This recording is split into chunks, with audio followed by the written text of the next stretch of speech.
All right, so you're ready to dive into some serious money-saving strategies. Yeah, let's maximize that cash. Looking at all these articles you've given us. It's like you're really ready to take control of your finances. Yeah, we've got excerpts here from 7 essential tips for saving cash effectively. Oh, Hot off the press from last month, so very relevant. let's pull out some of the most practical tips today. I know. See if we can unearth some hidden gems along the way. Love that. For example, I was looking through this and I was curious.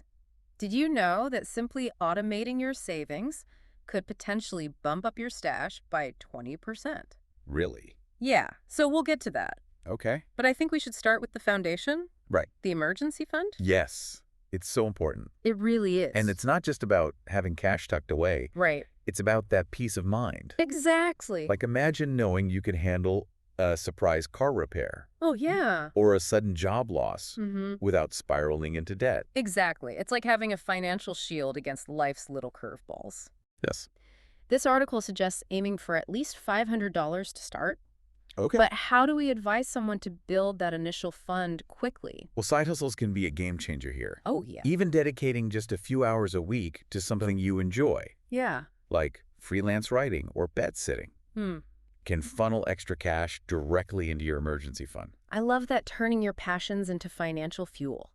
That's the idea. Yeah, the article also recommends using windfalls like tax refunds or bonuses Oh, yeah. to supercharge your savings. It's like giving your emergency fund a bonus. That's like a bonus on top of your Yeah, bonus. So important. And remember, as your income or expenses change, that emergency fund target might need adjusting too.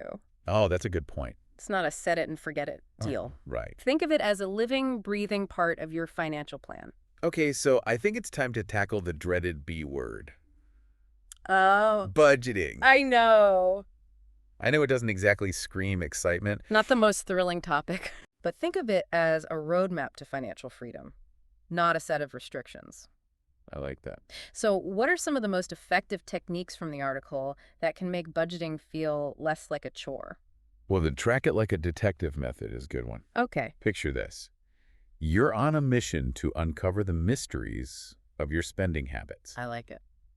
Where is your money actually going? Yeah. Once you see the patterns, Right. you can start making informed decisions. It sounds almost like a financial adventure. Exactly. I remember when I first tried categorizing my expenses, Oh, yeah. I was shocked to discover how much I was spending on online subscriptions. Oh, wow. Like suddenly that free trial didn't feel so free anymore. That's so true. It happens to the best of us. Yeah, and that's the power of awareness. Right.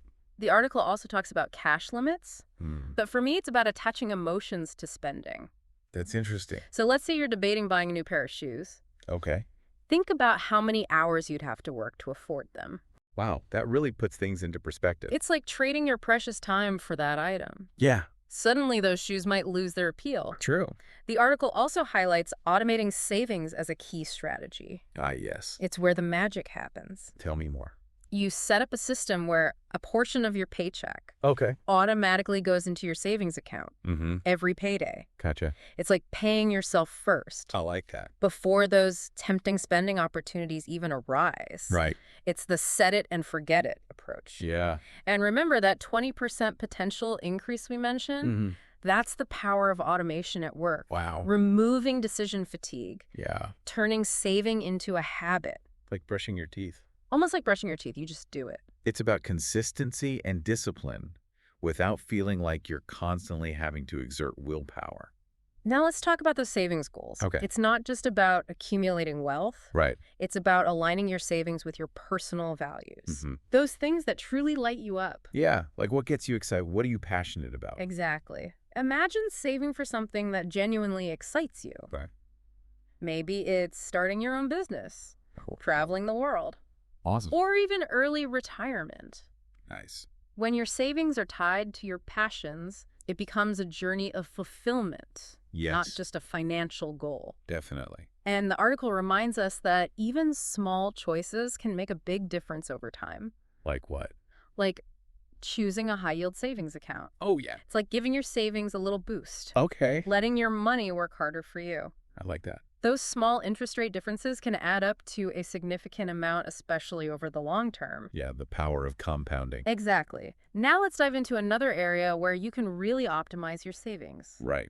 Employer benefits. Oh, yes. I think we need to be your personal finance cheerleaders here, I'm ready. urging you to squeeze every drop of value out of those benefits. Let's do it. Think of it as a treasure hunt for hidden savings. I love it. First up, HSAs and FSAs. Okay. These can be real money savers for healthcare costs. Absolutely.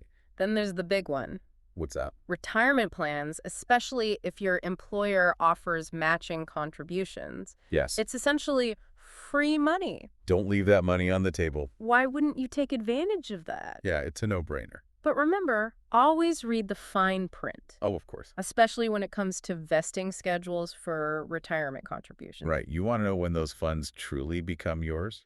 The devil's in the details. Yeah, exactly. And while we're at it, let's not forget about those often overlooked wellness programs Oh, yeah. that many employers offer. It's true. A lot of people don't even realize. It's the connection between your financial well-being and your physical and mental health. That's a good point. Imagine saving money on gym memberships or getting discounts on healthy foods.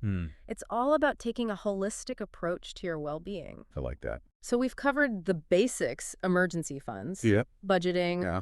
automating savings, Yes. setting those exciting goals, and maximizing employer benefits. It's a great foundation. Now let's dive into the psychology behind spending Ooh, interesting. and explore a concept that might initially seem counterintuitive: Okay. mindful spending. I like it. Stay tuned for part 2, where we'll unpack this and more. Can't wait. All right, see you then. Welcome back. It's all about putting those strategies into action. Yeah, turning knowledge into results. Exactly. So let's pick up where we left off, Okay. exploring this fascinating world of mindful spending. Mindful spending. It might sound like a paradox. It does sound kind of counterintuitive. Spending mindfully to save more. Okay. But trust me, it's a game changer.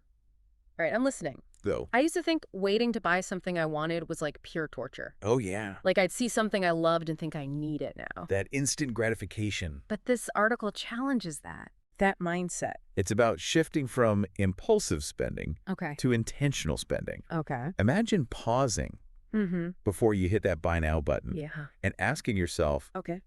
do I truly need this? Or am I just caught up in the moment? Oh, that's good. That pause, that moment of reflection Yeah. can be incredibly powerful. It's like hitting the brakes on autopilot spending. Exactly. Your article mentions this really cool exercise, Oh, yeah. calculating the cost in hours. Love that one. So think about how many hours you'd have to work to afford that item. Yeah, suddenly that impulse buy might not feel so appealing. Right. It really puts things in perspective. Totally. You start seeing the value of your time And your money. and your money in a whole new light. Yeah. And if you decide that the purchase is truly worth those hours of work, Right. then you can buy it with confidence, Exactly. knowing it's a conscious choice, not an impulsive reaction. 100%. It's about aligning your spending with your priorities. The article also touches on a classic budgeting technique, Okay. the envelope system. Yeah, Have you ever tried that? absolutely. It's a great way to make your budget more tangible. How so? Well, you allocate cash Okay. to different spending categories, like groceries, entertainment, or dining out. Okay. Once the cash in an envelope is gone, Yeah. you're done spending in that category for the month. Oh, I see. So it's like Mini budgets. mini budgets within your overall budget. Okay, cool. It forces you to make choices and prioritize your spending.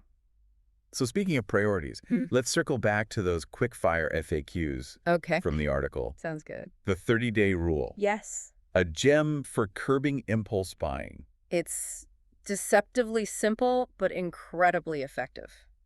How's it work? Well, if you're tempted to make a non-essential purchase, Okay. just wait 30 days before you buy it. Okay. You'll be amazed how often the urge fades away. Oh, that's interesting. And then if after 30 days you still truly want it, then you can go for it knowing it's a deliberate decision. I love that it removes that emotional heat of the moment factor. Exactly. Then there's the classic 10% rule. Yes. For consistent saving. Tried and true principle. What is it? Aim to set aside at least 10% of your income each month for savings. 10%. This consistent approach can really add up over time. It's like building a solid financial foundation brick by brick. Exactly. And the article reminds us that saving isn't about deprivation. Right. It's about prioritizing. What truly matters to you. What truly matters to you. Yeah. So what are some ways that people can shift their mindset to embrace saving without feeling like they're constantly sacrificing? It starts with reframing our relationship with money. Okay. Instead of viewing saving as a punishment, Yeah. we can see it as an act of self-care, Oh. a way to invest in our future well-being. Future well-being. It's about creating a sense of financial security and freedom, Yeah. which can actually reduce stress and anxiety in the long run. It's like taking control of your finances rather than letting them control you. 100%. And remember, saving doesn't have to mean giving up all the things you enjoy. Right. It's about finding a balance, Exactly. making conscious And choices. prioritizing those experiences that truly bring you joy. Speaking of enjoying life, Yeah, let's not forget about the importance of cost-effective entertainment. absolutely. You don't have to break the bank to have a good time. Not at all. Think about those free or low-cost options Like what? that are often right in our own backyards. Okay. Parks, museums, libraries. Yeah. These are treasure troves of fun and learning without the hefty price tag. I love exploring local events and festivals. Yeah. There's always something happening, from outdoor concerts to farmers markets. And who doesn't love a good movie night? Oh, yeah. But instead of heading to the expensive theater, Right. why not host a potluck movie night with friends? It's a great way to connect with friends, enjoy some entertainment, Hmm. and save money all at the same time. It's about getting creative and thinking outside the box. Totally. Now, before we wrap up this part of our deep dives, Okay. I want to highlight something we've touched on throughout this episode: Right. the powerful connection between our mindset and our financial habits. Absolutely. Our thoughts and beliefs about money Yeah. can significantly influence our behaviors. So if we believe that saving is difficult or restrictive, We're more likely to resist it. but if we can shift our mindset to see saving as a positive step Yes. towards achieving our goals Mhm. and creating a more secure future, Right. we're more likely to embrace it. It's all about changing our internal dialogue. It's about believing in our ability to achieve our financial goals Yes. and making conscious choices that support that belief. Love it. And that brings us to the end of part 2 of our deep dive, Stay tuned for part 3. where we'll wrap up our exploration of smart saving strategies Yeah. and leave you with some actionable steps you can take to start maximizing your cash today. Welcome back. All right. We're in the home stretch now. The final part of our deep dive: Let's wrap it up. smart saving strategies. We've covered a lot of ground. From budgeting, Automating savings. aligning your spending with your values. Exactly. We even talked about some of those practical tips. Yeah, like the 30-day rule Oh, yeah, that one's a good one. and the cost in hours exercise Simple but effective. really helps to shift those spending habits.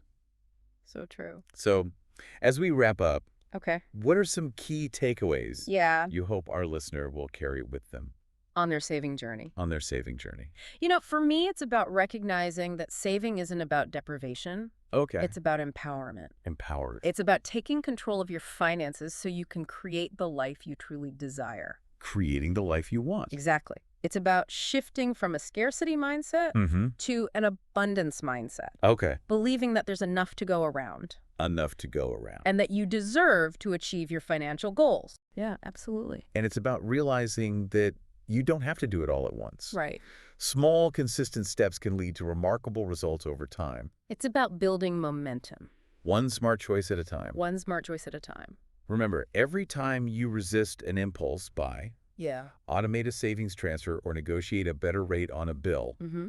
you're taking a step closer to financial freedom. I like that. Those small victories add up. Oh. They create a ripple effect, leading to a more secure and fulfilling financial future. You know, this article focuses on practical tips, Right. but I think it also subtly emphasizes the importance of mindset. Oh, for sure. What are your thoughts on that? Well, our beliefs about money can be incredibly powerful. Okay.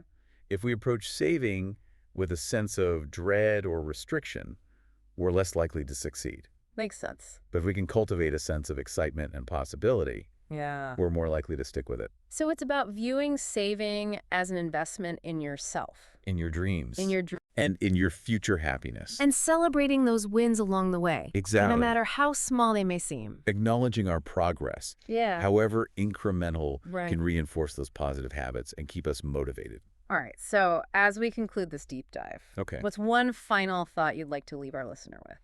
You know, remember that you are capable of achieving your financial goals. Yep. Are capable. It's not about being perfect. Mm-hmm. It's about making progress. Making progress. And there are resources available to support you every step of the way. Oh, that's a good point.